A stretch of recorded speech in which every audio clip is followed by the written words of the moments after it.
Je répondais à un ami athée là. Oui.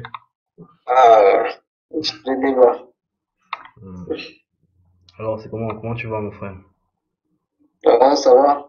Ah, ça enregistre déjà là. Oui, c'est en train d'enregistrer. C'est en train Ok. d'enregistrer. Non, moi je vais bien. Donc, Et toi? moi, ça va, ça va, ça va, ça va. Je suis toujours en train de réfléchir par rapport à ce que tu sais. Donc, nous allons essayer de partager ce qu'on connaît. D'accord?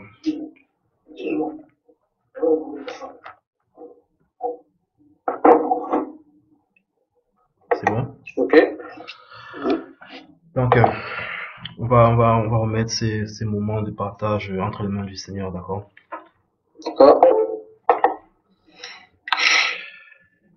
Éternel notre Dieu, nous te remercions pour toutes choses que tu fais pour nous. Nous te remercions, Seigneur Dieu Tout-Puissant, pour ta présence dans nos vies, pour ta bonté, pour ton amour, pour ta protection. Sois béni, sois glorifié, Seigneur Dieu Tout-Puissant. Nous te demandons pardon pour nos offenses. Nous nous repentons pour nos péchés, pour tout ce que nous avons fait qui t'a déplu, Seigneur. Nous savons que nous ne sommes pas dignes de toi. Et nous savons que tu nous aimes. Et si nous t'aimons, Seigneur Dieu Tout-Puissant, c'est parce que tu nous aimais en premier. Sois béni, Seigneur. Nous te remettons ces moments de partage. Puisses-tu, Seigneur Dieu Tout-Puissant, nous guider, nous conduire dans la compréhension, par la merveilleuse puissance de ton Saint-Esprit. Au nom puissant du Seigneur Jésus. Amen. Amen. Donc, bonjour frères et sœurs. C'est le frère Wilfried et le frère Ruffin. Donc, là, nous sommes en train de faire un partage. En fait, un partage ici, personne n'enseigne personne. Nous partageons, d'accord? On partage. Donc, s'il vous plaît, ne criez pas hérésie ou quoi que ce soit. Non, non, non, non, non. Nous sommes en train de partager, d'accord? Et Voilà. aussi, je, je vous demande de prier le Seigneur et s'il vous permet déjà d'écouter, parce que ce sera de la nourriture solide. Et aussi, je suppose que forcément, il y a des prophètes parmi vous, dans les églises de maison. Donc, vous pouvez gentiment aller demander au Seigneur si ce qu'on dit ici vient de lui, tout simplement.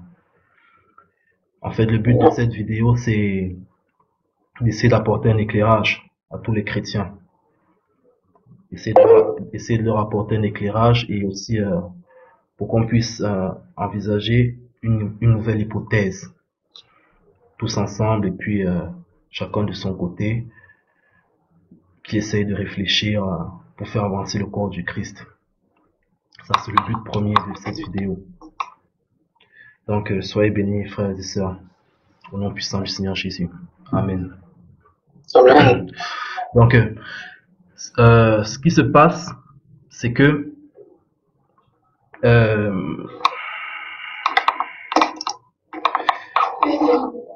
il y a eu,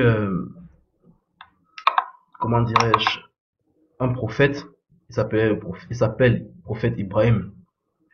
Il a prophétisé la venue de la marque de la bête le 29. Il a prophétisé la venue de la marque l'apparition de la marque de la bête le 29 mars. Et il a aussi également annoncé la venue du Seigneur Jésus dans moins de 10 ans à compter de l'année de grâce 2013.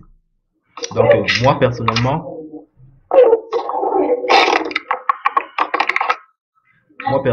ça m'a beaucoup troublé, d'accord? Et je me suis mis en prière. J'étais réellement troublé parce que il faut demander à Dieu. Certaines choses, il faut demander à Dieu, d'accord? Et il n'y a que Dieu qui peut intervenir. Donc j'ai été réellement troublé et puis j'ai demandé au Seigneur vraiment, éclaire-moi. Seigneur, est-ce que c'est vrai? Est-ce que cette prophétie vient de toi? Est-ce que c'est comme ça? Éclaire-moi. J'ai prié, j'ai prié, j'ai prié jusqu'à ce qu'il me réponde. Donc, je vais aller droit au but. La réponse que j'ai reçue, c'est avant que Christ n'arrive, il faut d'abord qu'on voie les deux témoins. Et le premier témoin est déjà venu. C'était Jérémie le prophète. Le deuxième n'a pas encore été envoyé. Je répète, c'était deux phrases. La première, avant que Christ n'arrive, il faut qu'on voie les deux témoins. La deuxième phrase, c'était le premier témoin est déjà venu, c'était Jérémie le prophète. Le deuxième n'a pas encore été envoyé. Ok. Donc, ça c'est la réponse que j'ai reçue. Et D'accord. moi, pour moi, quand Dieu a parlé, d'accord? On n'a pas besoin de rechercher, on n'a pas besoin de faire des recherches, on n'a plus besoin de trop de choses. Il a dit. D'accord? Mais, je me suis quand même permis d'essayer de faire des recherches avec des versets qui pouvaient soutenir cela, parce qu'il faut toujours avoir une base. Et puis, je vais essayer de partager avec vous ce que j'ai reçu. Donc, prenez avec des pincettes, analysez. Vous aussi, remettez-vous au Seigneur et demandez qu'il vous éclaire, tout simplement. Ici, on n'enseigne personne. On n'enseigne personne. D'accord. Déjà. Donc, déjà, le verset, excuse-moi, Will, Oui. Le verset dans l'Apocalypse, je pense, oui, qui parle des deux témoins. Oui. Hein, nous sommes bien dans, voilà, Apocalypse 11, je pense. Apocalypse.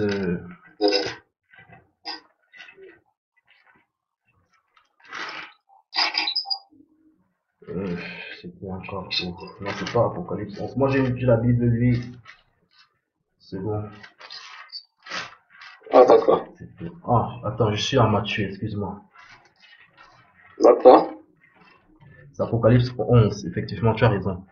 Donc, voilà. Nous allons premièrement établir les bases de compréhension tout au long de ce travail. Les bases de compréhension, c'est ce qui va nous permettre de progresser, en fait. Moi, personnellement, j'ai ce que j'appelle un flash spirituel. Je sais pas comment appeler ça, comment on appelle ça bibliquement. Moi, c'est comme ça que j'appelle ça. Donc, forcément, vous aussi, vous devez savoir de quoi il s'agit, en fait. Donc, le flash spirituel, pour moi, je vais vite définir ce que c'est. Le flash spirituel, pour moi, c'est que lorsque tu vois des choses, et à un moment donné, tu vois autre chose. Des choses qui ne coulent pas, en fait. C'est-à-dire, exemple, tu es en train de dormir, tu rêves que tu es dans ta chambre, à Paris, en fait. D'accord? Et puis, tu ouvres la porte de ta chambre. Normalement, tu sais qu'il y a le couloir, en fait. Normalement, c'est le couloir que tu dois voir quand tu ouvres la porte de ta chambre. Sauf que là, quand tu ouvres la porte de ta chambre, c'est pas le couloir que tu vois, tu te retrouves en Afrique. Peut-être dans une forêt. Un truc comme ça. Ce que tu vois à ce moment-là, moi j'appelle ça flash spirituel parce que ça a changé. Un flash, en fait. Et autre chose, un autre exemple. Par exemple, lorsque tu pars à l'école, d'accord? Tu descends les escaliers, tu arrives devant ta salle de classe, tu ouvres la porte. Normalement, tu t'attends à voir les élèves et le professeur. Dès que tu ouvres la porte, c'est autre chose. Tu vois le restaurant. Ça, c'est ce que j'appelle un flash spirituel. Ou peut-être tu es en train de dormir, peut-être inconsciemment, tu t'es couché sur le dos, tu changes de position. En changeant de position, ça change aussi un peu légèrement ton rêve. Ça, c'est ce que j'appelle un flash spirituel. Okay. D'accord. Donc, j'ai dit, peut-être vous avez d'autres appellations. L'appellation scientifique, moi, je sais pas trop, mais moi, c'est comme ça que j'appelle ça. Donc, je pense que l'apôtre Jean a eu des flashs spirituels. Première des choses. Je pense qu'il a eu des flashs spirituels. Pourquoi est-ce que je le dis? Parce qu'à un moment donné, il dit qu'il était ravi en esprit. Il commence en disant il était ravi en esprit. Et pendant sa vision, il voit quelqu'un assis sur le trône qui a l'aspect d'une pierre de jaspe. Après, à un moment donné, ce n'est plus ça qu'il est en train de voir. Il est en train de voir l'agneau immolé. Donc, je suppose qu'il a eu un flash spirituel à ce moment-là. C'est autre chose qu'il a vu. C'est comme ça que moi je comprends ça. Peut-être que vous avez d'autres compréhensions. Maintenant, tout au long de cette longue vision d'Apocalypse, il y a eu plusieurs flashs spirituels. Pourquoi? Je le dis. Parce que ça se fait à plusieurs époques différentes. Des époques différentes. À un moment donné, il est en train de prophétiser, il est en train de voir, comment dirais-je, il est en train de parler de la grande tribulation. Après, il ne parle plus de la grande tribulation, il est en train de parler de, de la Vierge Marie.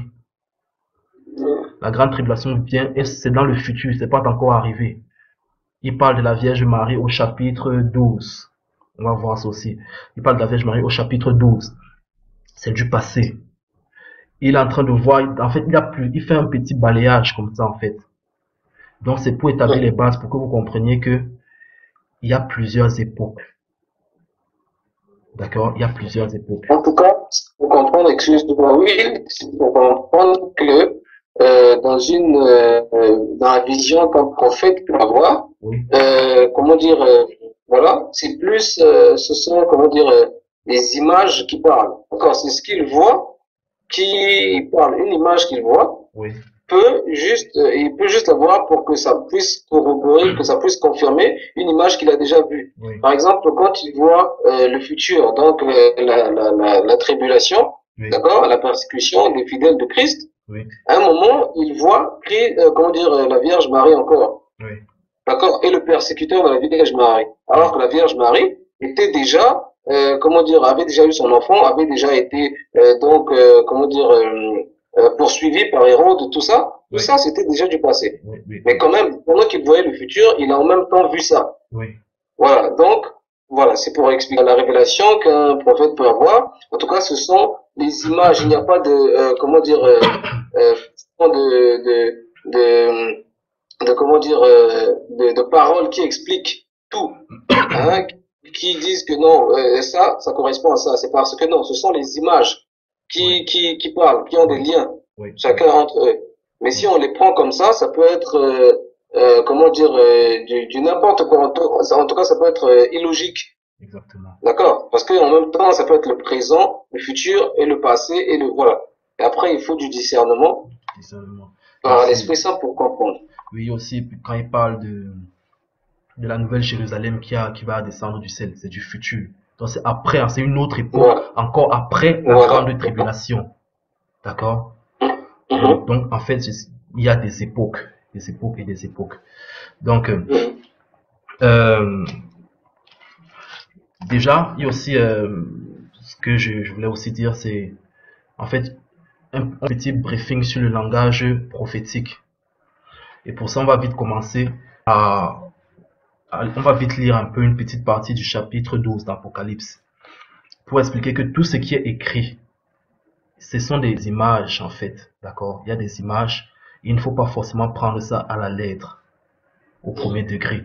C'est une vision spirituelle. Les réalités spirituelles ne sont pas les réalités physiques. Et forcément, il doit y avoir des représentations spirituelles qui ne sont pas celles qui sont physiques. D'accord? Donc, je vais vite lire un petit truc pour vous donner un exemple de ce que je veux dire. Mhm. Au chapitre 12 d'Apocalypse, un grand signe parut dans le ciel. Une femme enveloppée du soleil, la lune sous ses pieds et une couronne de 12 étoiles sur sa tête. Voilà, première des choses, une femme enveloppée du soleil. La question c'est la Vierge Marie. À quel moment la Vierge Marie était enveloppée du soleil? On a vu. Allez voir l'histoire du Seigneur Jésus au début du deuxième testament, du Nouveau Testament. Donc, à aucun moment la Vierge Marie était enveloppée du soleil. C'est une image. Il est en train de voir spirituellement la représentation de ce qu'il est en train de ce qui s'est passé en fait, en quelque sorte. C'est comme ça que je comprends ça. Et, on continue. Et une couronne de 12 étoiles sur sa tête. La Vierge Marie n'a pas eu de couronne de 12 étoiles. Les étoiles, quand même. Les étoiles qui sont sur sa tête, physiquement. Mhm. Ce n'est pas ce qui était. Mais c'est une représentation spirituelle de ce qui s'est passé. Un peu. Ok. Elle a été enceinte et elle criait, étant en travail dans les douleurs de l'enfantement. Un autre signe parut encore dans le ciel. Et voici, c'était un grand dragon rouge avec 7 têtes et 10 cornes et sept têtes et sur ses têtes 7 diadèmes. Sa queue entraînait le tiers des étoiles du ciel et les jetait sur la terre. Le dragon se tint devant la femme qui allait enfanter afin de dévorer l'enfant lorsqu'elle aurait enfanté. Ici on dit le dragon avait l'intention de dévorer l'enfant lorsqu'elle aurait enfanté. On n'a pas vu le dragon qui a voulu dévorer l'enfant. D'accord? On n'a pas vu le dragon qui a voulu dévorer le Seigneur Jésus. Sauf que il y a eu Hérode. D'accord? Oui. Hérode. Qui a fait tuer tous les, voilà, les premiers-nés. Exactement. Il a tout fait pour tuer les premiers-nés, en fait. Donc, l'image qui représentait Hérode, c'était le dragon, en fait. Et c'était Satan qui était caché derrière ça. Vous voyez un peu ce que je veux dire? Donc, c'est un peu comme ça qu'on va essayer d'évoluer. D'accord? Donc, première des choses, je recommence. Avant que Christ n'arrive, il faut d'abord qu'on voie les deux témoins. Le premier témoin est déjà venu, c'était Jérémie, le prophète. Le deuxième n'a pas encore été envoyé. Ok. Ce qu'on va faire, c'est... Oui, passage déjà pour mieux éclairer le passage qui parle des témoins. Oui, je vais dans l'Apocalypse. Je vais le lire. Je vais le lire. Donc, ce qui est là, c'est que on va essayer de voir progresser. On va essayer de se baser. Non, je vais d'abord lire exactement. On est dans Apocalypse chapitre 11. Ça parle des deux témoins. On me donna un roseau semblable à une verge, en disant, lève-toi et mesure le temple de Dieu, l'autel et ceux qui y adorent. Mais le parvis extérieur du temple, laisse-le en dehors et ne le mesure pas, car il a été donné aux nations, et elles fouleront aux pieds la ville sainte pendant 42 mois. Je donnerai à mes deux témoins le pouvoir de prophétiser. Première des choses, ce sont des prophètes. Ils auront le pouvoir de prophétiser. Revêtus de sacs pendant 1260 jours. Il y a une chose dit, je donnerai, c'est une personne qui donne, à mes deux témoins. Ce sont les deux oliviers et les deux chandeliers qui se tiennent devant le Seigneur de la terre. Si quelqu'un veut leur faire du mal, du feu sort de leur bouche et dévore leurs ennemis. Et si quelqu'un veut leur faire du mal, il faut qu'il soit tué de cette manière. Ils ont le pouvoir de fermer le ciel, afin qu'il ne tombe point de pluie pendant les jours de prophétie. On a vu tout à l'heure l'image de la Vierge Marie. Quand je parlais du langage, j'ai fait une petite introduction sur le langage prophétique.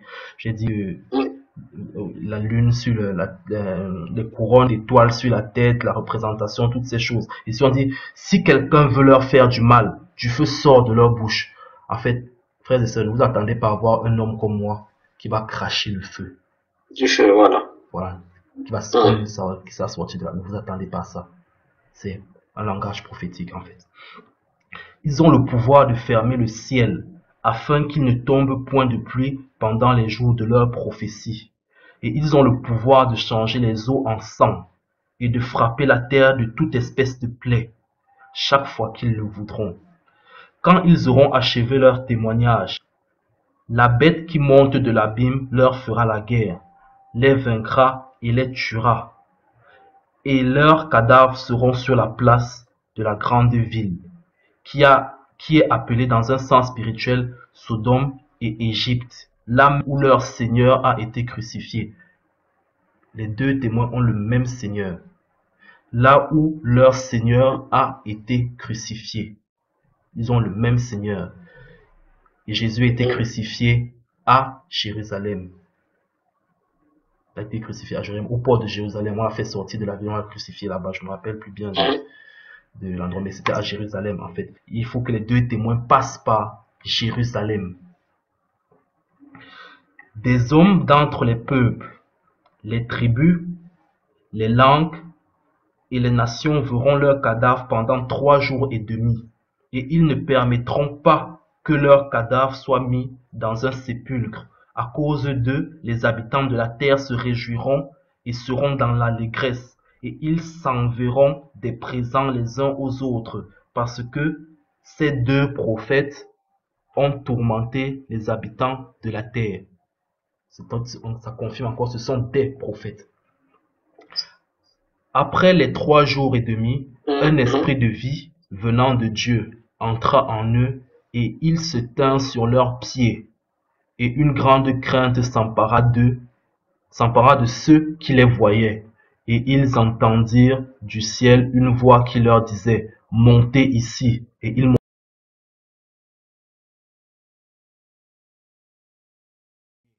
et leurs ennemis les vinrent.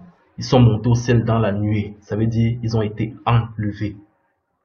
Ils ont été enlevés. Voilà. Donc, j'ai pas fini le chapitre. Ça, c'est ce qui parle directement de... Tu as quelque chose à dire, mon frère, par rapport à ça?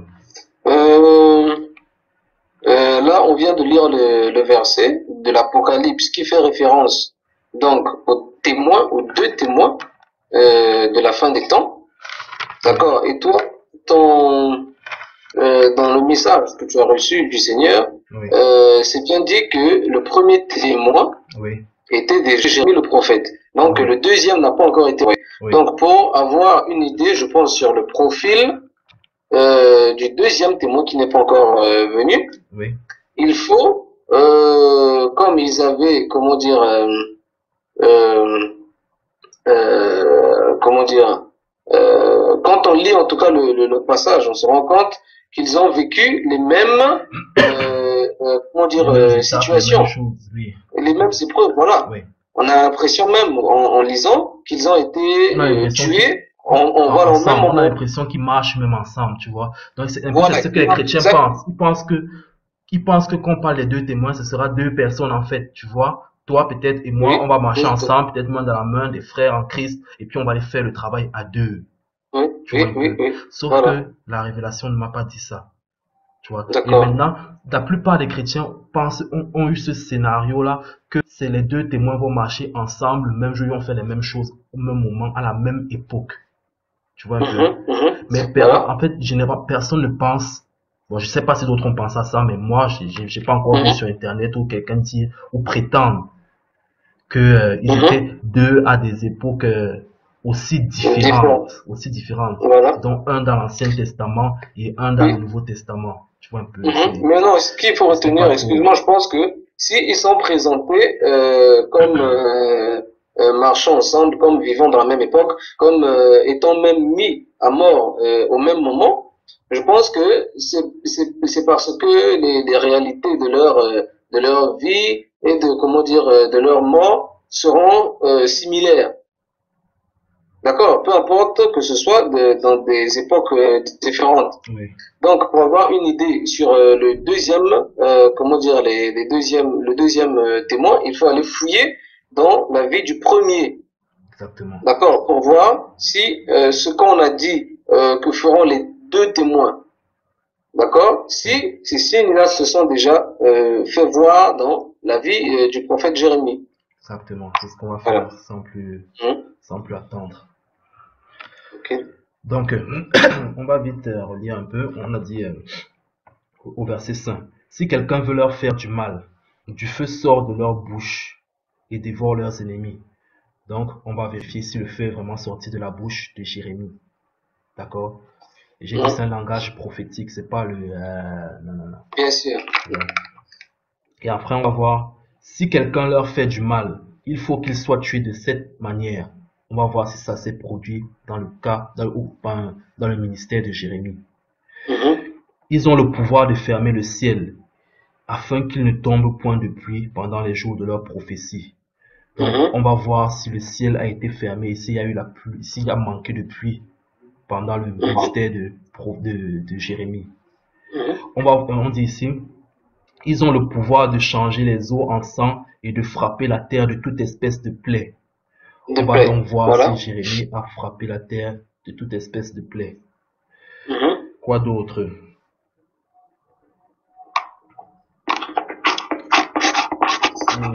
La mort, Ici, voilà. attends. On dit,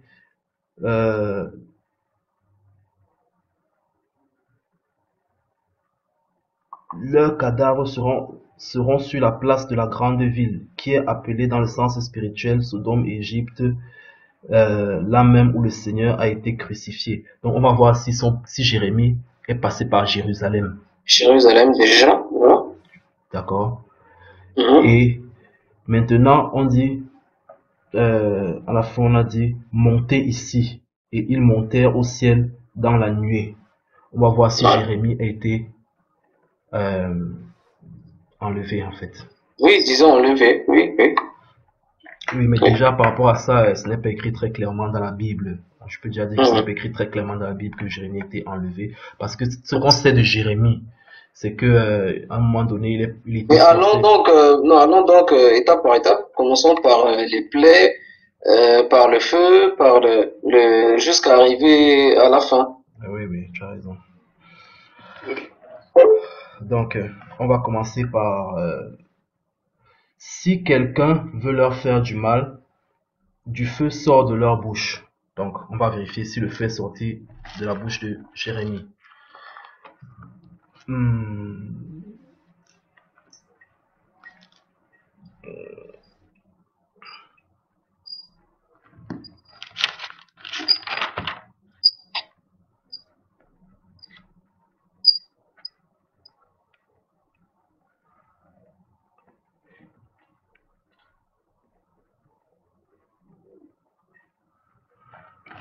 ok. Si quelqu'un veut leur faire du mal, il faut que le feu sorte de leur bouche. Donc, on va commencer à Jérémie chapitre 15, versets 10 à 15. Jérémie 15, 10, 15. Ok. Ouais. Jérémie 15, versets 10 à 15. Je vais vite lire. Euh, Malheur à moi, ma mère, de ce que tu m'as fait naître, homme de disputes et de querelles pour tout le pays. Je n'emprunte ni ne prête, et cependant tous me maudissent. L'Éternel dit, certes, tu auras un avenir heureux. Certes, je forcerai l'ennemi à t'adresser ses supplications, au temps du malheur et au temps de la détresse. Le fer brisera-t-il le fer du septentrion et l'airain? Je livre gratuitement au pillage tes biens et tes trésors, à cause de tous les péchés sur ton territoire. Donc au départ, on voit Jérémie qui est en train de se plaindre à l'Éternel. Il dit, Mhm. malheur à moi, tu m'as fait naître homme de dispute, et il se plaint vers l'Éternel. Maintenant l'Éternel le réconforte. Après, l'Éternel est en train de parler à Jérusalem. Donc certainement il est en train d'écouter la parole qui vient de l'Éternel. Mhm. D'accord? Oui, Il puisqu'il dit, est prophète, il apporte les paroles de l'Éternel. Oui. voilà, il dit, je livre gratuitement au pillage tes biens et tes trésors, à cause de tous tes péchés. Donc il est en train de parler à Israël. Sur tout ton territoire, je te fais passer avec ton ennemi dans un pays que tu ne connais pas, car le feu de ma colère s'est enflammé. Il brûle sur vous. Donc, le feu de l'Éternel s'est enflammé. Le feu. Il brûle Mhm. sur Jérémie. Donc, ce que je tiens encore à dire aux frères, c'est que, à rappeler, c'est que c'est ma révélation, d'accord? La révélation ne m'a pas dit va leur dire. Si j'avais dit, si c'était que va leur dire, j'aurais dit ainsi parle l'Éternel. J'aurais dit Dieu a dit de venir vous dire. Mais il s'est Mhm. adressé à moi. Mais je partage avec vous, d'accord? Je partage avec vous. Mhm. Donc c'est personnel. Ne commencez pas à crier hérésie, hérésie, hérésie. On est en train de partager. On essaie d'édifier le corps de Christ, d'accord? Amen. C'est Amen. bien de préciser encore cela. Donc, on a vu que ici, car le feu de ma colère s'est allumé et il brûle sur vous. Donc, on va voir, là ici, on a vu que le feu s'est allumé. Il a craché le feu spirituellement, en quelque sorte, comme on a vu l'image de tout à l'heure, en Mhm. fait. Ici, on va encore voir Jérémie chapitre 17 au verset 4. Jérémie 17, verset 4. Je peux lire? Oui, vas-y. Ok. Tu perdras par ta faute l'héritage que je t'avais donné. Je t'asservirai à ton ennemi dans un pays que tu ne connais pas, car vous avez allumé le feu de ma colère, et il brûlera toujours. Le feu encore Mhm. était allumé. La Surtout de référence au sa feu. colère. Référence au feu. D'accord. On va encore voir Jérémie chapitre 17, verset 27. Mais si vous n'écoutez pas, quand je vous ordonne de sanctifier le jour du sabbat, de ne porter aucun fardeau, de ne point en introduire par les portes de Jérusalem le jour du sabbat, alors j'allumerai un feu aux portes de la ville, et il dévorera les palais de Jérusalem, et ne s'éteindra point le feu encore. Il dévorera les palais de Jérusalem. Mhm. On a vu tout à l'heure, pendant qu'on y est, on peut voir ça très vite, que ils doivent passer par Jérusalem. Voici ici, ils dévoreront les palais de Jérusalem. Jérémie est déjà passé par Jérusalem. Donc pendant qu'on y est, on peut voir ça très vite. Mhm. Donc là, tu penses, tu es d'accord avec moi que tu fais sortir? Oui, bien sûr. Bien sûr, on comprend là déjà que c'est comme le premier témoin, c'est Jérémie, Oui, et que on a dit des témoins que du feu sortira de leur bouche. oui, Oui, comme Jérémie a prononcé au nom de l'Éternel des sentences contre Israël, et cela s'annonçait l'Éternel, en tout cas par sa bouche, annonçait le feu. C'est la colère de Dieu en même temps. oui, oui. Parce que Dieu est un feu dévorant.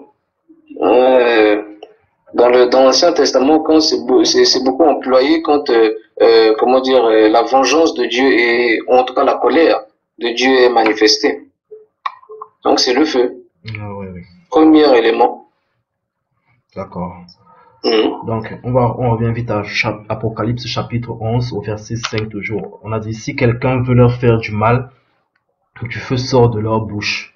D'accord, le feu est sorti et dévore leurs ennemis. On dit, si quelqu'un veut leur faire du mal, il faut qu'il soit tué de cette manière. Donc ici, on dit, si quelqu'un veut leur faire du mal, il faut qu'il soit tué de cette manière. Donc, de la façon dont ils ont projeté de faire du De mal. faire du mal. Voilà. Donc, on va essayer de voir si cela a été vérifié. Cela peut se vérifier, en fait, avec Jérémie. Euh,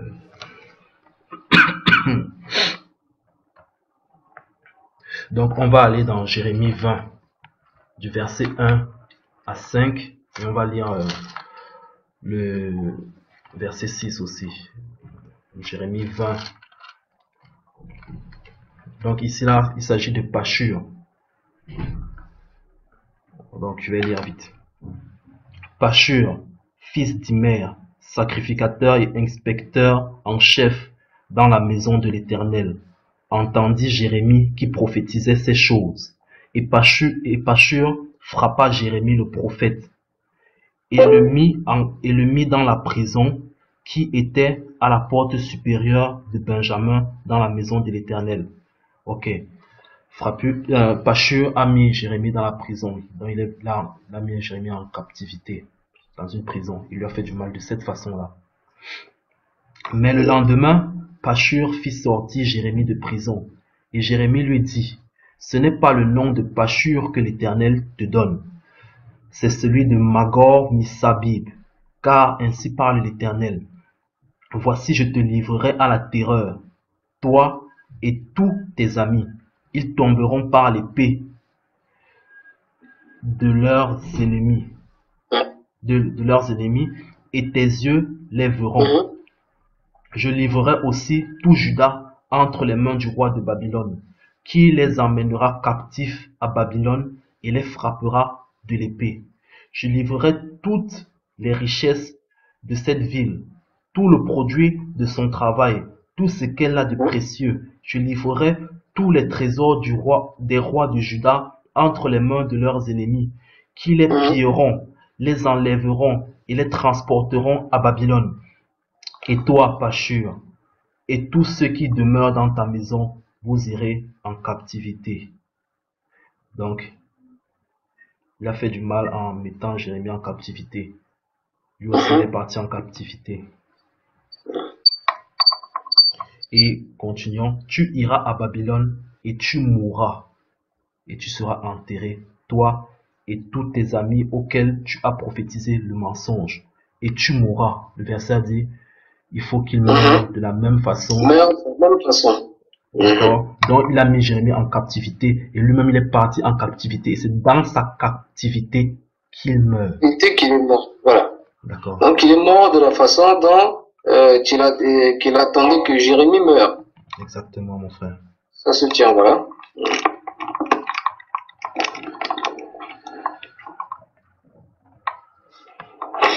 Ok. Donc, on revient au verset 6 qui dit, on est toujours dans le chapitre 11 d'Apocalypse, verset 6. Ils ont le pouvoir de fermer ils ont le pouvoir de fermer le ciel afin qu'il ne tombe point de pluie pendant les jours de leur prophétie.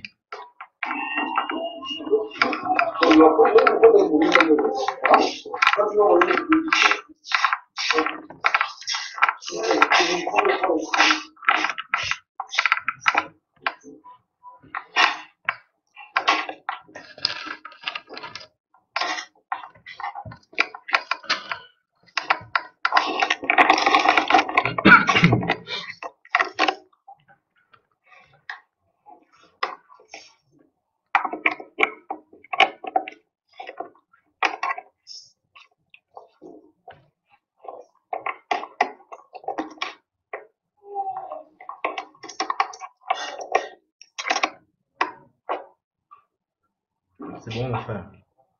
Comment? C'est bon, tu es là ou bien? Tu as fini?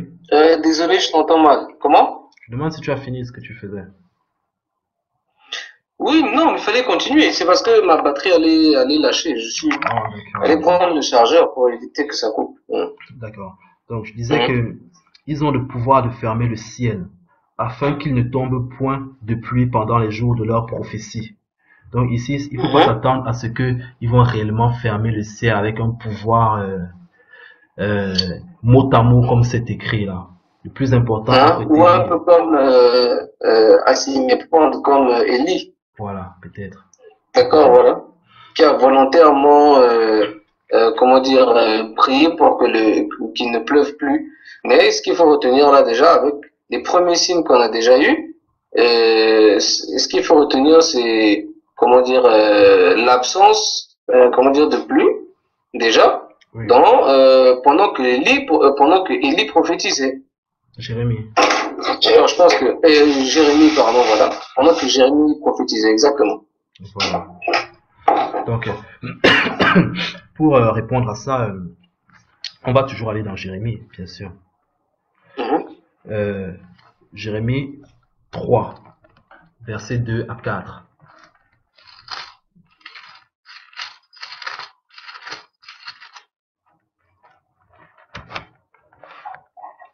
Jérémie 3, versets 2 à 4.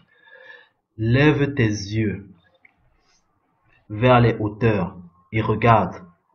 Où ne t'es-tu pas prostitué? Tu te tenais sur les chemins, comme l'Arabe dans le désert, et tu as souillé le pays par tes prostitutions et par ta méchanceté.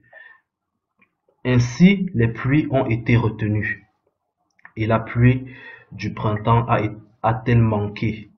Mais tu as eu le front d'une femme prostituée, tu n'as pas voulu avoir honte. Maintenant, n'est-ce pas, t'écris vers moi, mon père, tu as été l'ami de ma jeunesse. Donc, verset 3, on dit, aussi les pluies ont été retenues, et la pluie du printemps a-t-elle manqué? Donc,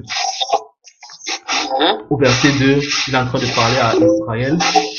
Il dit que Israël s'est prostitué avec les idoles et tout ce qu'on connaît déjà, tout ce qu'on connaît dans Jérémie à l'époque là. Et à cause de leur méchanceté, donc à cause de leur prostitution, à cause de leur méchanceté, le verset 3 dit, ainsi les pluies ont-elles été retenues. D'accord? Et les pluies du printemps ont-elles manqué? D'accord. Donc, ici on voit très bien qu'il y a le ciel qui est fermé et les pluies qui manquent. Ils retiennent la pluie. Donc on va encore essayer de voir Jérémie 5. Jérémie 5, verset 23 à 26. Jérémie 5, verset 23 à 26. Ok. Ce peuple a un cœur indocile et rebelle. Ils se révoltent et s'en vont. Ils ne disent pas dans leur cœur, craignons l'Éternel, notre Dieu, qui donne la pluie en son temps. Et pendant qu'on y est, ils ont le même Seigneur. On a dit les deux témoins ont le même Seigneur. D'accord? Ici, Voilà. Jérémie ne connaissait pas, on va dire qu'il ne connaissait pas Jésus en tant que tel. Il connaissait l'Éternel. D'accord? Voilà, bien sûr. Voilà. On a dit là où même leur Seigneur a été crucifié. Si l'Éternel n'est pas Christ, A été à crucifié. quel moment l'Éternel a été crucifié? Ça, c'est la question que je pose. D'accord? Continuons. Ils ne disent pas dans leur cœur, craignons l'Éternel, notre Dieu, qui donne la pluie en son temps, la pluie de la première et de la dernière saison, et qui nous réserve les semaines destinées à la moisson. C'est à cause de vos iniquités que ces dispensations n'ont pas eu lieu. Ce sont vos péchés qui vous privent de ces biens. Donc, ils ne sont pas en train de craindre l'Éternel qui la pluie en son temps, la pluie de la première et de l'arrière-saison. Et maintenant, on leur dit que c'est à cause de leurs iniquités que cette dispensation, dans la dispensation de la pluie, n'aura pas lieu, n'a pas eu lieu. Ce sont leurs péchés qui leur privent de ces biens. Donc, ici encore, moi, je vois que la pluie manque, le ciel est Encore, fermé. oui, absence. Voilà. Donc, on va encore voir Jérémie 14, du chapitre 1 à 6.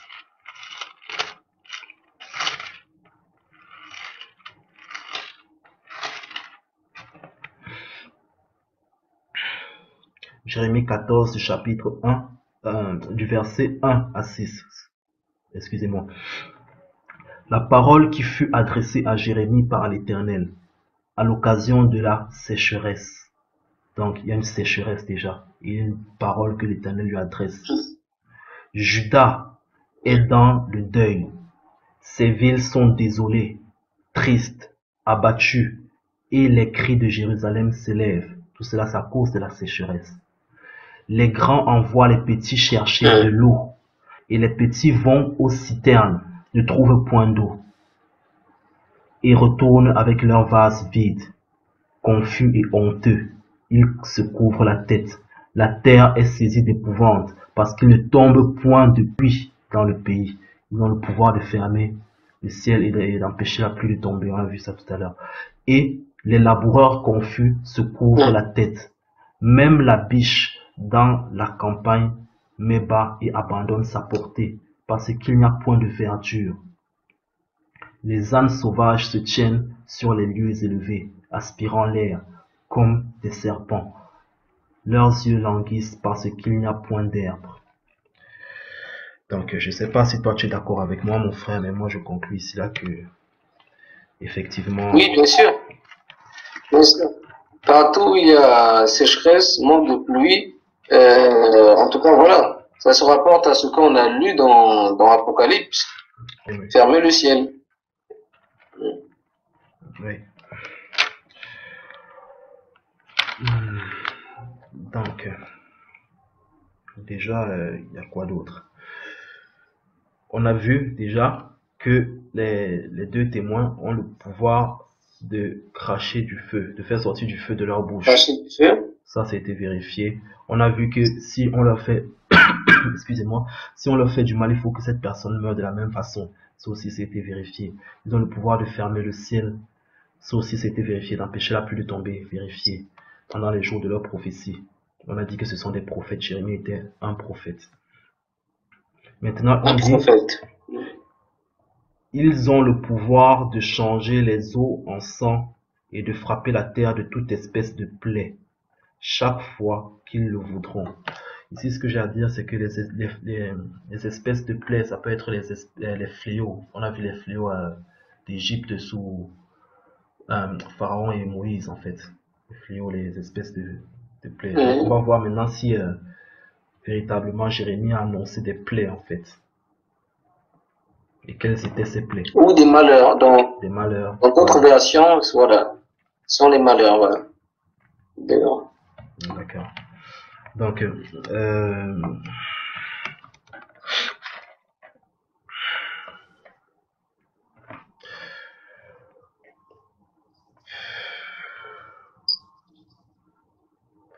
on va repartir gentiment dans Jérémie toujours. Jérémie chapitre 18 du verset 21 à 28.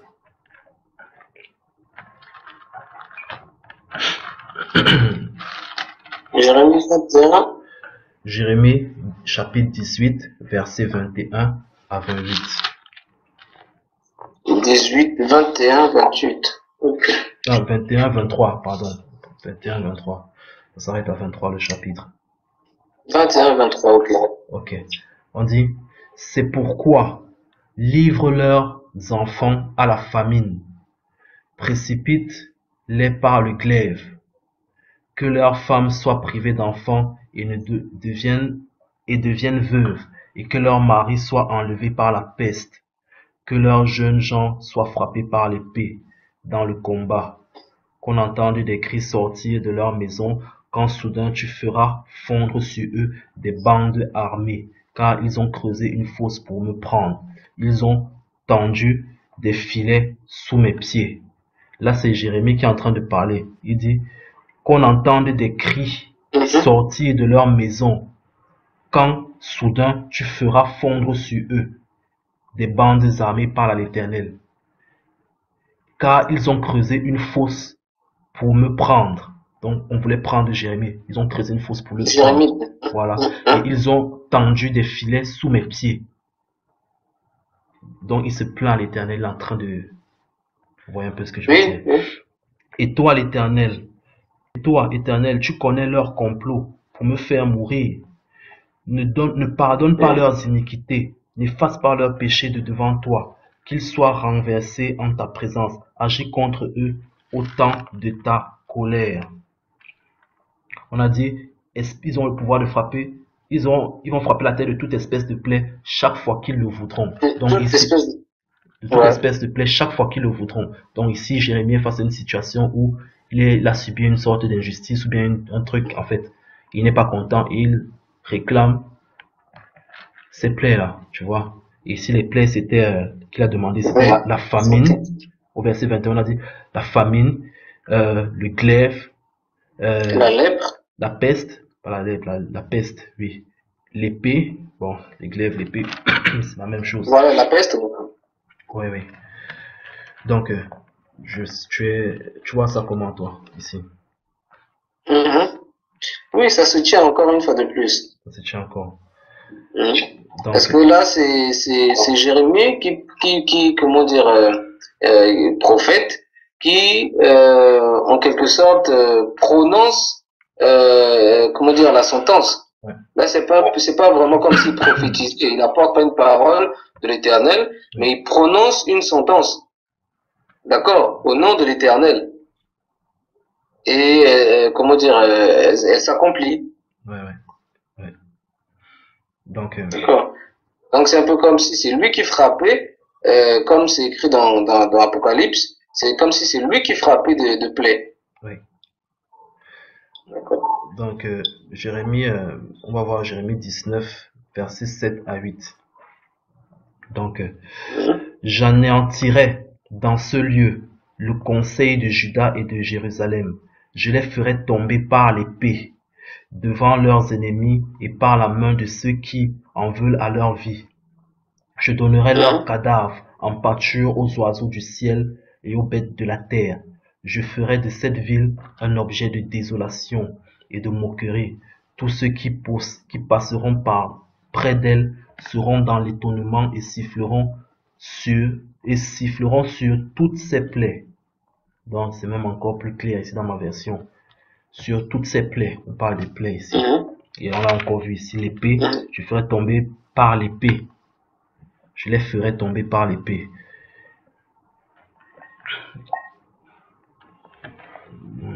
Donc, je crois que c'est encore un point en plus.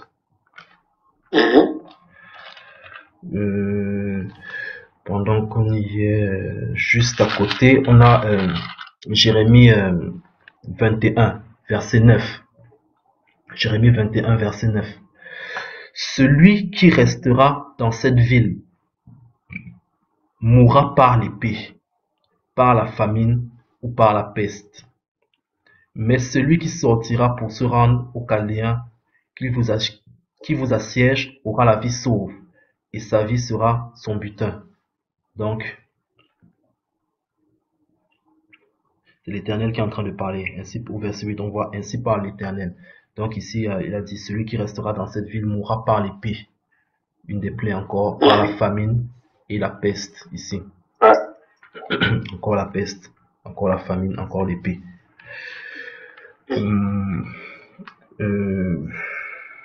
On va voir Jérémie 15, verset 3.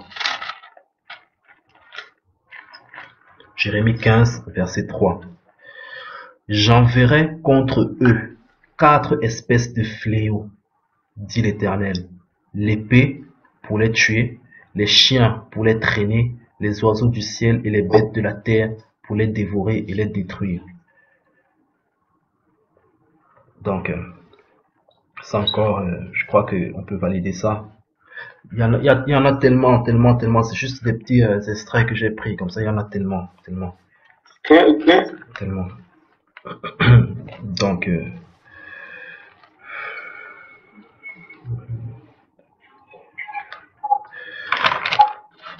Donc, voilà.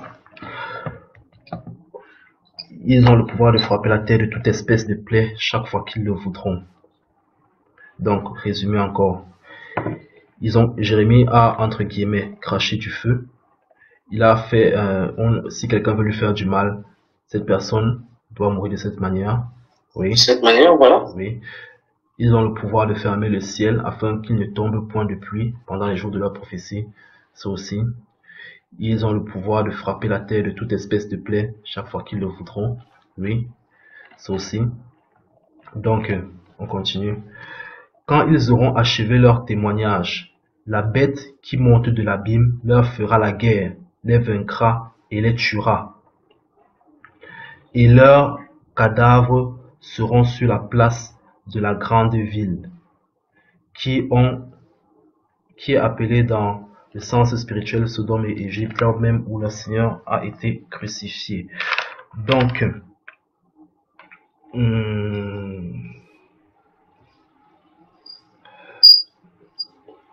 Jérusalem. Oui, Jérusalem. On a vu tout à l'heure que c'était effectivement Jérusalem. Attends, je suis en train de chercher un petit truc là, qui est en train de m'échapper.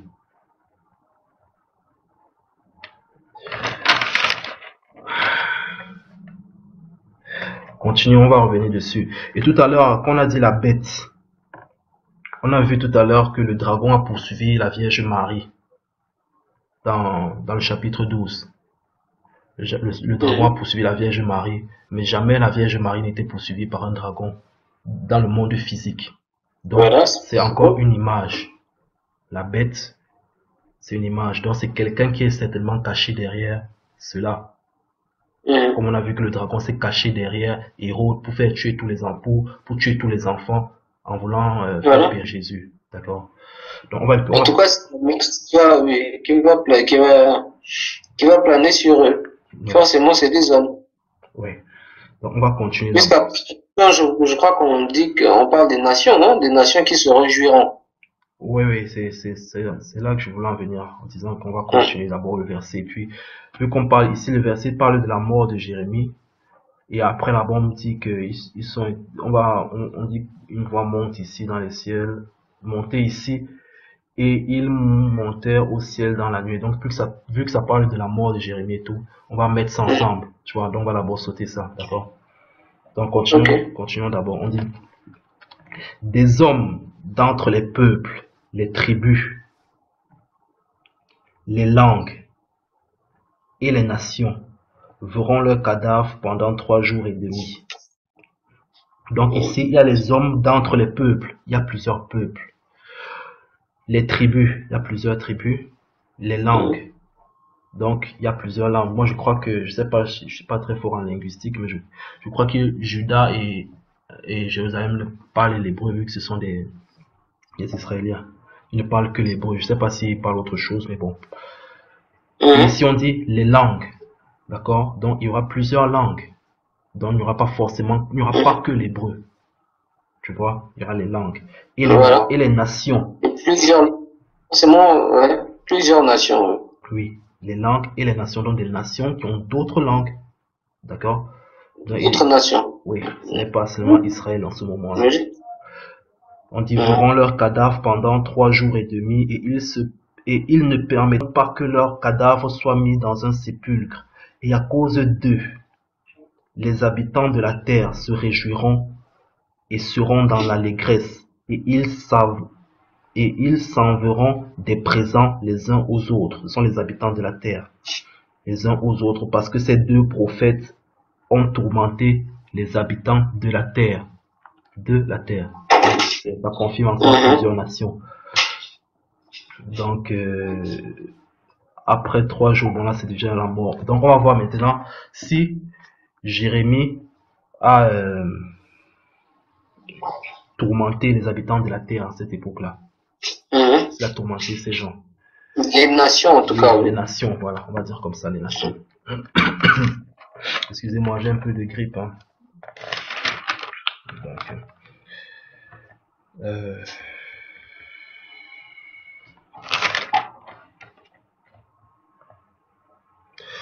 Donc on va aller dans le chapitre 15, le chapitre 25 de Jérémie toujours.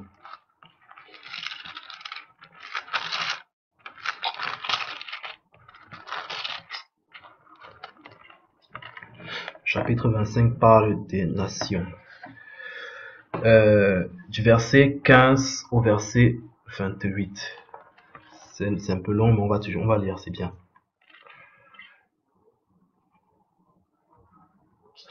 Car ainsi m'a parlé l'Éternel, le Dieu d'Israël. Prends de ma main cette coupe remplie de vin de ma colère et fais-la boire à toutes les nations vers lesquelles je t'enverrai. Ok, là déjà il va dans plusieurs nations, ça confirme. Ils boiront et ils chancelleront et seront comme fous à la vue du glaive que j'enverrai au milieu d'eux, dont ils vont souffrir. Et je pris la coupe de la main de l'Éternel et je la fis boire à toutes les nations vers lesquelles l'Éternel m'envoyait. Il est parti dans plusieurs nations. Maintenant, quelles sont ces nations? Excuse-moi, Will. Oui, mon frère. Là, c'est encore un prophète qui parle. Et là, on a même l'impression qu'avant qu'il aille donc à annoncer la sentence de l'Éternel aux nations, il dit « Et je pris la coupe ». D'accord? On a l'impression même que c'est un peu pareil que Jean, c'est-à-dire qu'il avait des flashs.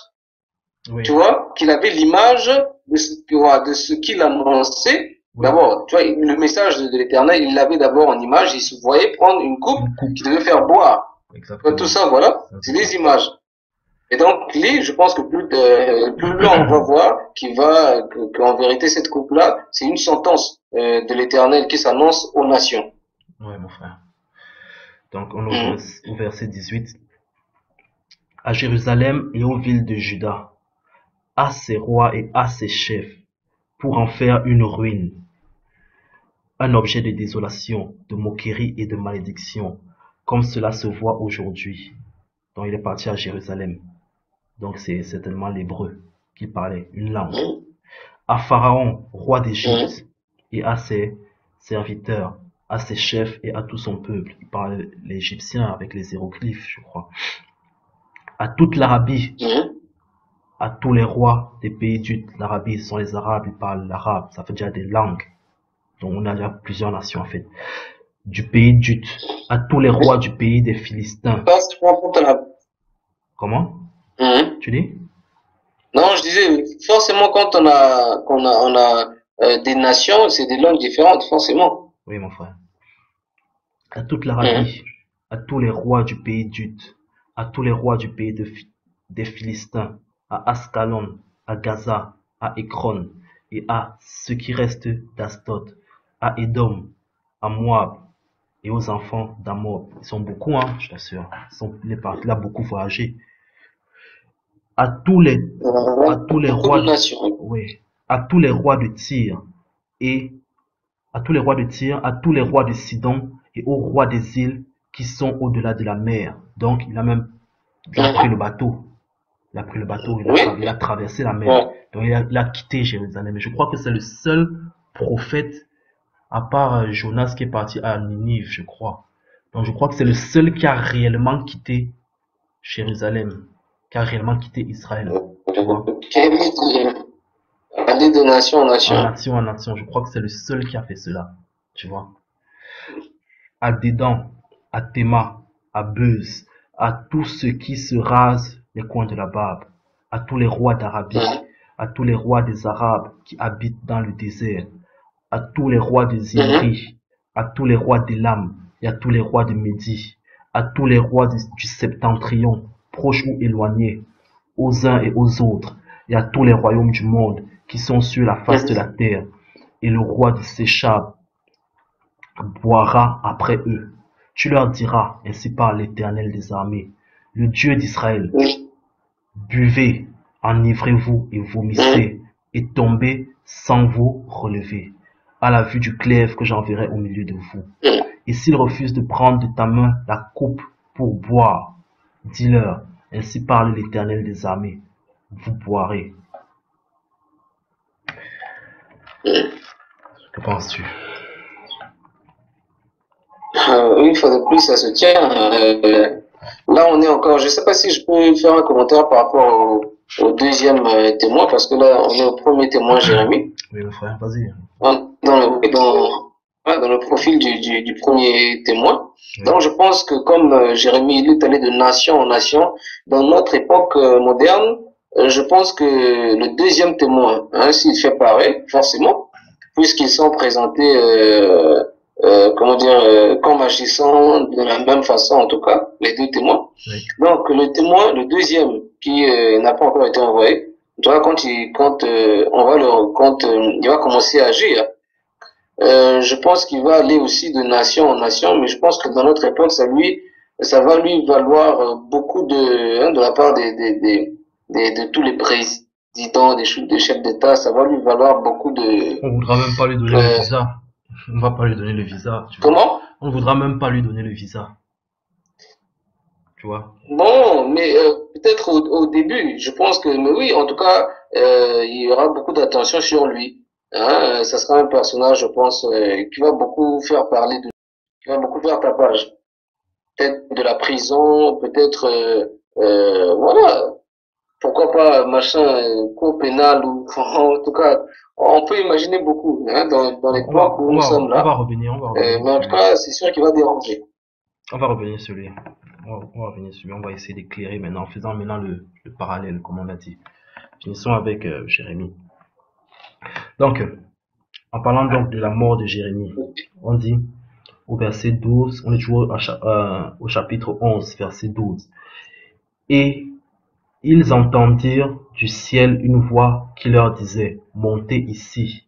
Et ils montèrent au ciel dans la nuée, et leurs ennemis les virent.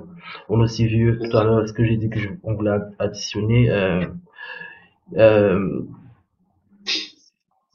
verset 7. Quand ils auront achevé leur témoignage, la bête qui monte de l'abîme leur fera la guerre, les vaincra et les tuera. D'accord, ils doivent mourir. Et leurs cadavres seront sur la place de la grande ville, qui était appelée au sens spirituel. Bon, ok. Et les habitants de la terre vont se réjouir. D'accord. Donc ici, le verset 12 nous dit, ça qui est le plus important. J'ai pas beaucoup d'éclaircissements sur les autres, mais je vais m'attarder sur le verset 12 parce que c'est poignant. Et ils entendirent du ciel une voix qui leur disait, montez ici. Et ils montèrent au ciel dans la nuée. Donc, ça veut dire que il a été enlevé. Tu vois, le premier témoin est déjà enlevé et le deuxième sera aussi enlevé. Bref, Par rapport à Jérémie, est-ce qu'il a été enlevé? Ce que nous savons de Jérémie, c'est que, euh, comment dirais-je,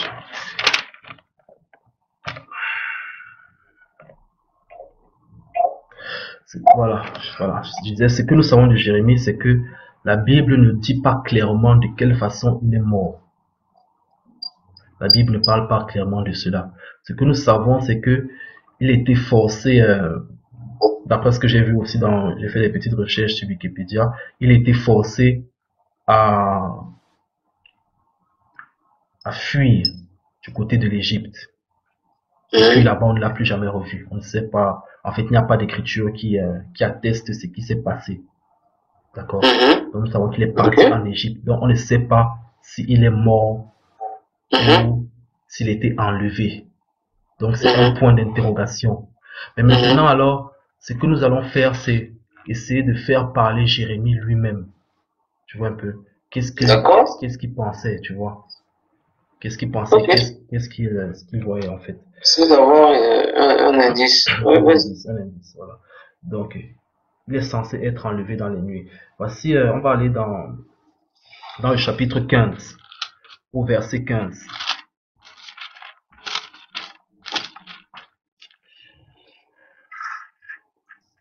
Donc, on va relire même carrément du verset pour nous situer, en fait. On va relire du verset 10 au verset 15. Malheur à moi, on a lu ça tout à l'heure. Malheur à moi, ma mère, de ce que tu m'as fait naître, homme de dispute et de querelle pour tout le pays. Je n'emprunte ni ne prête, et cependant, tous me maudissent. Donc il se plaint. L'Éternel dit, certes, il est en train de se plaindre à l'Éternel, d'accord? Il est en train de se plaindre à l'Éternel. Donc il est en train de communiquer. L'Éternel dit, certes, tu auras un avenir heureux. Certes, je forcerai l'ennemi à t'adresser des supplications, au temps du malheur et au temps de la détresse. Le fer brisera-t-il du septentrion et l'airain? Je livre gratuitement au pillage tous les biens et tous tes trésors, à cause de tous tes péchés, sur ton territoire. Je te ferai passer, là il est en train de s'adresser à Israël en fait, je te ferai passer avec, c'est pour vous voyez comme il est en train de, faut pas qu'on croie qu'il est en train de parler encore à Jérémie, il est en train de parler maintenant à Israël. C'est une prophétie en fait. Je livre gratuitement au pillage tes biens et tes trésors, à cause de tous tes péchés sur ton territoire. Je te fais passer avec ton ennemi dans un pays que tu ne connais pas. Car le feu de ma colère s'est allumé. Il brûle sur vous. Tu sais tout, ô Éternel. Il est en train de parler à l'Éternel. C'est Jérémie qui s'adresse à l'Éternel. Donc après que l'Éternel ait répondu, il dit maintenant, tu sais tout, ô Éternel. Souviens-toi de moi. Ne m'oublie pas. Venge-moi de mes persécutions. Ne m'enlève pas tandis que tu te montres lent à la colère. Sache que je supporte l'opprobre à cause de toi. Donc Jérémie était tellement dépassé par tout ce qu'il subissait. Et il demande vengeance à l'Éternel. Il dit, tu sais tout, Éternel, souviens-toi de moi. Venge-moi de mes persécuteurs. Il demande vengeance. Et il dit très clairement, moi j'ai la version Louis II, ne m'enlève pas, ne m'enlève pas, tandis que tu te montres lent à la colère. Donc, ici, Jérémie demande la vengeance à l'Éternel. Et il dit à l'Éternel, ne m'enlève pas. Donc, ça veut dire que l'Éternel lui a certainement promis l'enlèvement. Il demande à l'Éternel, non, ne m'enlève pas encore, parce que tu te montres lent à la colère. Il veut d'abord voir avec ses yeux la vengeance de ses ennemis avant d'être enlevé. Donc, c'est ce que j'ai comme information. Tu vois comment, mon frère? Oui, en tout cas, là, on a vu jusqu'à la mort, des deux témoins. Ça dit dans l'Apocalypse qu'une voix, d'accord, qui vont entendre une voix du ciel qui va leur dire de monter sur les nuées. Mais comme le message dit que le premier témoin c'est Jérémie, D'accord? Oui. On est déjà jusque-là, on a déjà tous les éléments, jusqu'à la mort du témoin et jusqu'à l'enlèvement. Oui. Puisque ce que tu viens de lire dit, voilà, dit, comment dire, tu as tout dit. Hein, Jérémie dit, Seigneur, ne m'enlève pas tandis que tu te montres lent à la colère. Ne m'enlève pas. Sûrement, comme tu dis, oui, bien sûr qu'il avait été averti. D'accord. Euh, certains pourraient penser que Jérémie parlait seulement comme ça de sa mort, comment dire, ça veut dire donc que Jérémie voulait voir ses ennemis tomber avant de mourir. Mais Jérémie, c'était un prophète. D'accord. Donc, on peut déjà être sûr que qu'il parlait d'un enlèvement que Dieu l'avait averti de ça. Hein? Ouais. Donc, Oui, oui, oui. Donc, comme on a dit tout à l'heure, c'est... En fait, moi, j'ai reçu mon message et je suis pas en train de douter de ça. Ce que je fais là, c'est... En fait, quand l'Éternel a parlé, quand le Seigneur a parlé, on n'a plus besoin de faire les recherches. Mais j'essaie de démontrer aussi, avec des versets bibliques, que ce que j'ai reçu peut tenir la route. Donc maintenant, à chacun de demander à l'Éternel. et puis surtout pour aider, comment dire, à reconnaître le deuxième témoin. C'est surtout ça. Voilà, comme dans l'Apocalypse, ils sont présentés comme en tout cas vivant traversant les mêmes difficultés, tout ça. Mais on se rend compte, comme ils sont dans deux époques différentes, il faut aller voir ce que le premier a vécu pour voir ce que le deuxième va vivre. Donc en tout cas, c'est vraiment des pistes. Ce sont des pistes. Donc, sur le profil du deuxième témoin. On peut essayer de s'attarder un peu sur le deuxième témoin, non? On a dit qu'on devait aussi essayer de voir un peu, faire un peu vite un parallèle en fait, déjà. Donc, attends.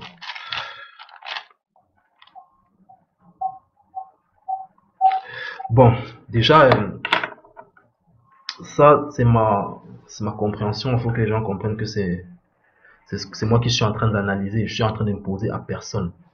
Donc, je vais analyser un peu par rapport au deuxième témoin. Donc, de 1, Apocalypse, attends, je vais vite mettre le doigt sur...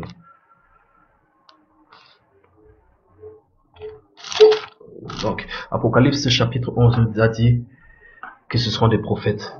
Jérémie, un prophète. Le deuxième sera un prophète. Très bien. Et il y a quelque chose que j'ai remarqué avec l'Éternel Dieu, c'est que tous les prophètes, on va dire depuis Abraham, tous ceux qui ont communiqué avec Dieu, en fait, depuis Abraham jusqu'à Jésus et jusqu'au premier Jean, les apôtres et tout cela, ils étaient des juifs. D'accord? Ils étaient tous des juifs, sans exception. Je n'ai rien contre Mohamed, mais Mohamed, il est arabe. Bon, ici, on ne parle pas des musulmans, on ne parle pas des chrétiens arabes, mais moi, je pense pas. Je pense qu'il ne fait pas partie de cette lignée-là, en fait. Tu vois? Donc, eux tous, ils étaient des juifs. Et maintenant. De toute façon, on peut dire jusqu'à Jean. Hein, Mohamed, il est venu après. Voilà. On parle pas de la même chose, là. Ouais, d'accord. Donc, eux tous, ils étaient des juifs. Donc, pour que le deuxième prophète, parce que je vois très mal un prophète qui va se réveiller là-bas en Afrique quelque part, ou bien au State, ou bien non. Ce sera un juif. Moi, ma compréhension, c'est que le deuxième prophète sera un juif. Il sera un juif. Il sera là-bas chez les juifs. Je sais pas, peut-être ce sera quelqu'un qui va recevoir une révélation du Seigneur et puis il va être activé comme Jean-Baptiste dans le désert et puis il va commencer à travailler.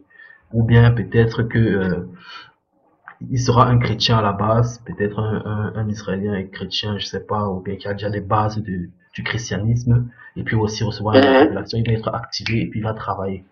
D'accord? Et quand on dit et la révélation m'a dit, le deuxième témoin n'a pas encore été envoyé. Il faut bien comprendre. Il n'a pas encore été envoyé. Ne signifie pas qu'il n'est pas encore né. D'accord? Il peut être déjà né, mais il attend juste son activation. D'accord? Ou son ministère n'a pas encore commencé. Voilà, son ministère n'a pas encore commencé. Donc c'est ce qu'on peut dire déjà. Et il va passer les mêmes étapes que Jérémie. Ils auront certainement cette même puissance. Et en fait, il sera vraiment très lourd, très très lourd. Ce sera vraiment quelqu'un de très puissant. Et quoi d'autre? Et je voulais dire par là aussi que faut pas oublier à la base que le Seigneur a fait une alliance avec Abraham, Isaac et Jacob. D'accord? Tous ces enfants d'Israël là. Certainement, le Seigneur va leur tendre encore la main. Tu vois un peu? Il va leur tendre la main parce qu'ils ont rejeté le Seigneur Jésus. Tu vois? La plupart de ces gens ont rejeté le Seigneur Jésus. Et on voit j'aurais bien aimé vous lire cela. Ça va prendre un peu plus de temps, mais bon, je vais vous parler vite de la parabole, en fait. La parabole des invités du roi et des invités, en fait. Je sais pas, bon, je vais vite lire ça, en fait. Je n'ai pas ça en tête je vais essayer de vite lire.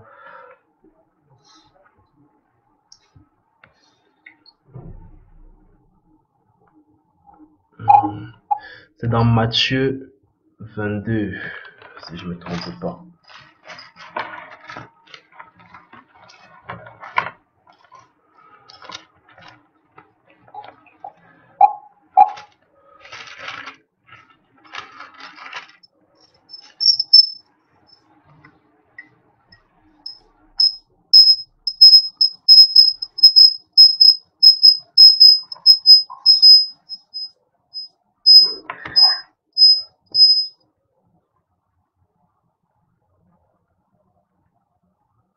Non, c'est même pas ça que je voulais lire.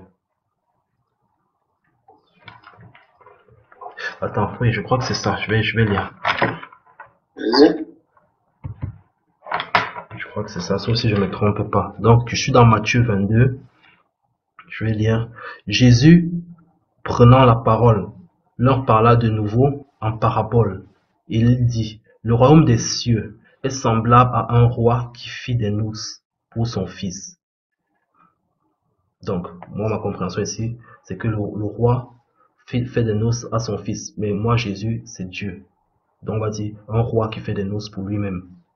Il envoya ses serviteurs appeler ceux qui étaient invités aux noces. Les serviteurs, ce sont les prophètes, ce sont les serviteurs de Dieu, en fait. On va dire.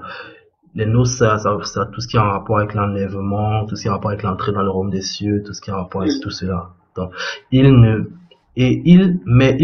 voulurent pas venir. Donc, les invités n'ont pas voulu venir.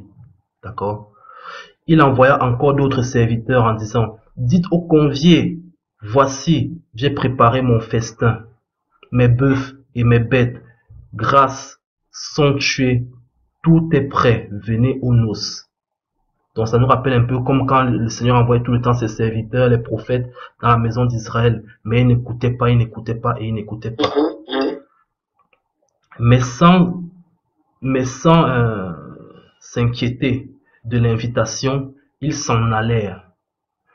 Celui-ci a son champ, celui-ci a son trafic. Et les autres se saisirent des serviteurs, les outragèrent et les tuèrent. On sait que les prophètes étaient tout le temps tués, persécutés, outragés et tués. D'accord? Le roi fut irrité. Il envoya ses troupes, fit périr ses meurtriers. Il brûla leur ville.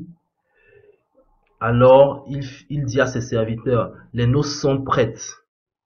Donc, ils se sont dit, il brûla leur ville. On pense directement aux plaies que Jérémie a fait, donc les plaies que les prophètes prononçaient souvent.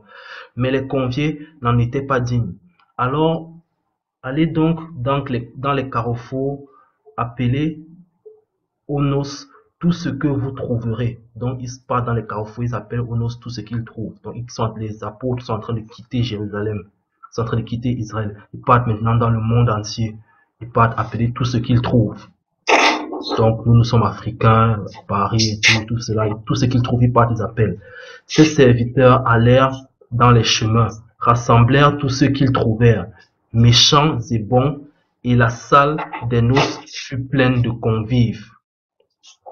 Donc, la salle des noces fut pleine de convives.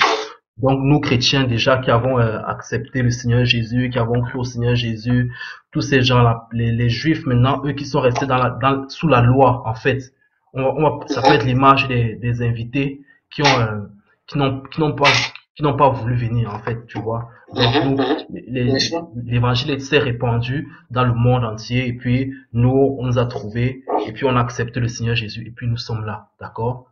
Et maintenant, je vais revenir très vite à Apocalypse, pour un peu dire très clairement un peu ce que je pense que le deuxième témoin va faire. Je suis dans Apocalypse 7. Et ne pensez, je suis pas en train d'enseigner quelqu'un, je partage. Ce n'est pas ce qu'il m'a demandé de dire. Je suis en train de donner mon interprétation. Vous aussi, vous pouvez interpréter. Ou bien vous demandez, vous priez. D'accord? Il y a les prophètes parmi vous dans les églises de maison. Vous demandez, vous priez. On continue. Ne faites point de mal à la terre, ni à la mer. J'ai dit Apocalypse 7, verset 3. Ne faites point de mal à la terre, ni à la mer, ni aux arbres, jusqu'à ce que nous ayons marqué du sceau le front des serviteurs de notre Dieu. Et j'entendis le nombre de ceux qui avaient été marqués du sceau, 144 000 de toutes les tribus des fils d'Israël. Donc il y aura un réveil, en fait. Il y aura un réveil du côté d'Israël. Ce sont les fils d'Israël. Ah oui, ça c'est parce que dans le passage que tu viens de lire, on cite les tribus d'Israël. Mais puisque comment dire, dans Matthieu, quand tu as lu, on voit bien que les Israéliens, en tout cas les Juifs, dans le temps, avaient rejeté l'évangile. Donc l'évangile est allé partout dans le monde. Mais là, dans l'Apocalypse, on parle des tribus d'Israël. Oui. Dans l'enlèvement. Et moi, je viens de me rappeler aussi comment dire, je me rappelle plus du verset, mais en tout cas, c'est Paul qui parle quand il dira que à la fin, le peuple juif sera, comment dire, non pas le peuple, mais que Israël sera sauvé. En tout cas, là, il va parler de la nation d'Israël. Hein, qu'en tout cas, que ça ne s'arrêtait pas là. Hein, je dis, je me rappelle pas du verset exact, mais en tout cas, Paul dira que même si les Juifs ont rejeté, comment dire, maintenant l'évangile, puisque l'Éternel Dieu avait promis déjà à leurs ancêtres, donc que l'Éternel Dieu avait un plan. Voilà, pour Israël. Oui, ça, je sais que beaucoup de mes frères en Christ ont fait l'interprétation qu'on va reconstruire le temple de Jérusalem et tout le reste. Je sais pas trop comment je maîtrise pas bien ces interprétations, mais moi je pense que c'est le deuxième témoin qui va aller les réveiller. Il va aller réveiller ses frères, en fait. Et on continue, on dit, verset 5, de la tribu de Juda, 12 000, entre les cités les tribus. De la tribu de Juda, 12 000 marqués du sceau. De la tribu de Ruben, 12 000. De la tribu de Gad, 12 000. De la tribu d'Asser, 12 000. De la tribu de Nephtali, 12 000. De la tribu de Manassé, 12 000. De la tribu de Siméon, 12 000. De la tribu de Lévi, 12 000. De la tribu d'Isaacar, 12 000. De la tribu de Zabulon, 12 000. De la tribu de Joseph, 12 000. De la tribu de Benjamin, 12 000 marqués du sceau. Moi, je suis africain, je suis camerounais, ma tribu c'est Ewondo. Je vois pas ma tribu là. Donc, ça me concerne pas. Je vois pas ma tribu là. Tu vois, non, mon frère. C'est pour eux. C'est pour eux. Il va faire ce travail là-bas. Donc, et quoi d'autre? Donc, il y a ces gens-là qui vont se réveiller. Donc, ici, là encore, je sais pas, mais là, ça revient maintenant à parler de l'enlèvement. Je suis encore en train d'étudier cette hypothèse par rapport à l'enlèvement et tout. Mais, ce que je sais, ce que je suis sûr, c'est qu'il y a deux groupes déjà. On va faire une vidéo un peu plus tard pour l'enlèvement, quand j'aurai un peu plus d'éléments, avec des prières et des méditations, si le Seigneur le permet.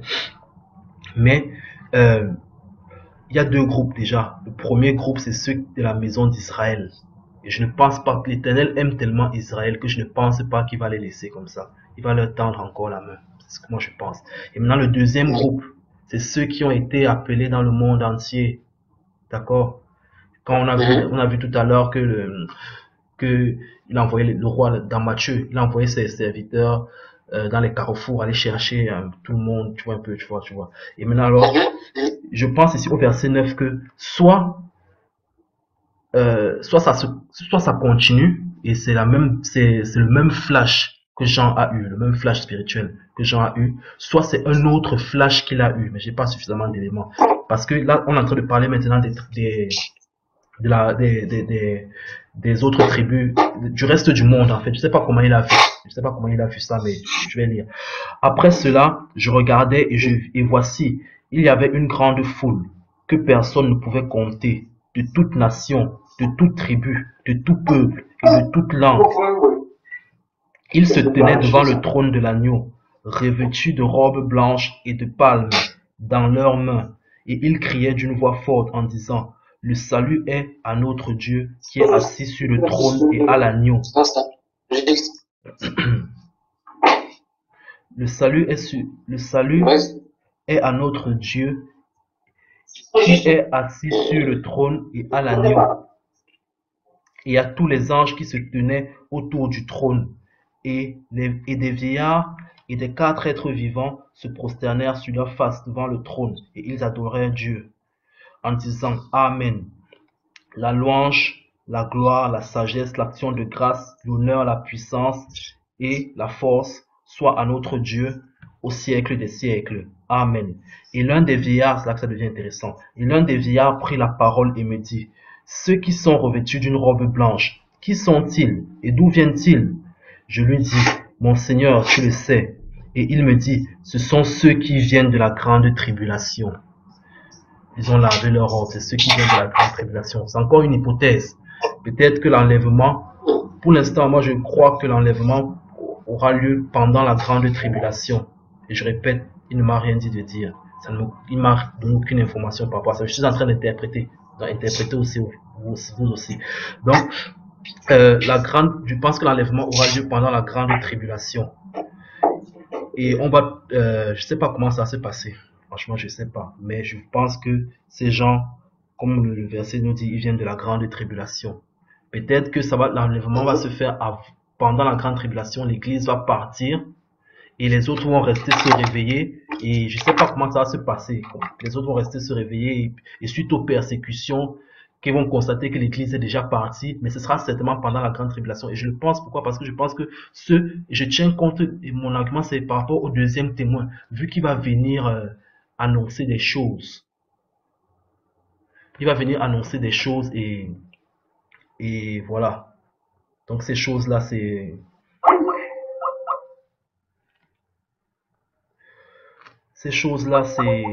certainement les tribulations en fait. Donc c'est ce que je pense.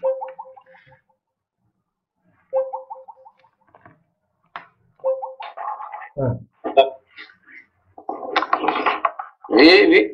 Ça, la connexion est un peu lâchée. Je suis en train de dire que... Ah oui, c'est la connexion. Je vais répéter très vite ce que je disais. Donc, je disais que la grande tribulation, que l'enlèvement va certainement se passer pendant la grande tribulation. Et je pense parce que le prophète, le deuxième témoin, va venir certainement annoncer les douleurs qui vont frapper le monde. Tu vois? Il va certainement venir annoncer les douleurs qui vont frapper le monde. Et certainement l'église va peut-être être enlevée.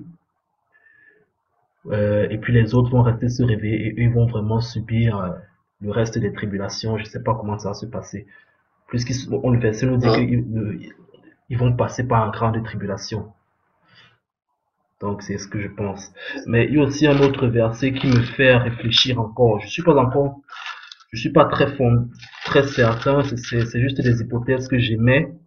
Le verset qui me fait réfléchir, c'est dans Apocalypse chapitre 17, qui dit au verset 17. Bon, je vais lire à partir du verset 10. Ce sont aussi 7 rois. 5 sont tombés, un existe, l'autre n'est pas encore venu, et quand il sera venu, il doit rester peu de temps. Et la bête qui était, qui n'est plus, est elle-même un huitième roi, et elle est du nombre des sept, et elle va à la perdition. Les 10 cornes que tu as vues sont des rois qui n'ont pas encore reçu de royaume, mais qui reçoivent autorité comme roi pendant 1 heure avec la bête. Ils ont un même dessein. Ils donnent leur puissance et leur autorité à la bête. Ils combattront contre l'agneau, et l'agneau les vaincra, parce qu'il est le Seigneur des seigneurs et le roi des rois. Donc, ils vont combattre contre l'agneau, et l'agneau les vaincra. Et les appelés, les élus et les fidèles qui sont avec lui les vaincront aussi. Donc, ça me fait réfléchir dans la mesure où si c'est que les élus, les appelés, les fidèles doivent aussi les vaincre, il est possible que la façon dont ils vont vaincre, ce sera par la tribulation. Mhm. Donc peut-être que l'Église sera encore là, je sais pas, j'ai aucune idée en fait par rapport à ça. J'y mets juste des hypothèses. Donc, tu es là? Oui, je suis là, je suis là. Donc on disait tout à l'heure par rapport au deuxième témoin que on va certainement, comment est-ce qu'il peut agir? On va certainement, on ne va pas lui donner les visas, tu vois, pour qu'il fasse le tour du Oui. monde, qu'il parte faire boire la coupe au Mhm. président et tout. Mhm. Mais moi, je pense qu'il va il va s'occuper du réveil. Et certainement, comme nous sommes, il y a suffisamment, il y a une bonne technologie. Peut-être pendant ces enseignements, on va filmer et il va dire, toi, la présidente de tel pays, voici, tu vas boire Mhm. la coupe du Seigneur. Toi, la présidente de tel pays, voici, tu vas boire la coupe du Seigneur, ainsi de suite, ainsi de suite. Il fait que dire, voici, Mhm. tu vois, c'est un peu comme ça que je vois ce qu'il peut faire. Oui. Et pas forcément par les mêmes termes, la coupe du Seigneur, mais en tout cas, on sait ce que c'est la coupe du Seigneur. Oui, C'est la sentence. oui, Hein, c'est des malheurs qui s'abattent et voilà. C'est la punition. oui. Mhm. Donc voilà, c'est ce que je voulais partager avec les frères et sœurs, Mhm. avec beaucoup d'humilité. En fait, on ne sait rien. Nous ne savons absolument rien. Nous acceptons que le Seigneur est souverain et que sa sagesse est au-dessus de toute sagesse Mhm. et que nous ne sommes rien en fait. Nous sommes des serviteurs inutiles, comme la Bible nous enseigne. Nous sommes très humbles. On donne ce qu'on a reçu. On partage, on n'enseigne personne, on n'endoctrine personne. Et Mhm. puis, euh, et puis voilà, tu as quelque chose à ajouter? Voilà, que chacun tire ce qu'il peut tirer du partage Oui, et qu'il demande à Dieu de l'orienter. oui. Hein. Donc, voilà. D'accord. Donc, euh, concernant quoi d'autre? Concernant l'enlèvement, je vous ai dit, j'ai pas suffisamment d'éléments. Je vais continuer à faire des recherches et puis voilà. Faites aussi pareil, que le Seigneur nous guide, que le Seigneur nous édifie. C'est pour le corps du Christ. On s'apprête nous tous pour son retour. Et Oui. peu importe que l'enlèvement ait lieu avant ou après ou pendant la grande tribulation, c'est pas ça le plus important. Peut-être que toi, le Seigneur a décidé que ton jour ce sera demain. Tu peux partir demain, là, il te reprend. D'autres peuvent mourir demain et puis voilà, pour eux, Il faut être prêt. il faut être prêt. Peut-être Ouais. certains ne vont pas faire partie de la fête, la grande tribulation et tout. Voilà, on Mhm. sait pas, on sait pas, on sait pas, on sait pas. Seigneur sait, mais chacun de nous, je vous invite vraiment, mes frères et sœurs, à vivre chaque jour comme si c'était le dernier pour vous. Parce que moi, sincèrement, quand je me réveille le matin, je vois le soleil. Oh, je me dis, je suis triste, je vois que le Seigneur n'est pas venu me chercher pendant la nuit parce que je suis impatient de le voir. Et puis quand le soleil se Mhm. couche, je suis triste parce qu'il n'est pas venu me chercher pendant la journée parce que je suis impatient de le voir, qu'il vienne nous délivrer de ce monde qui a tellement d'injustice, tellement de douleur, tellement de tristesse, tellement de larmes, tellement de choses, tellement de choses, tellement de choses, tellement de choses.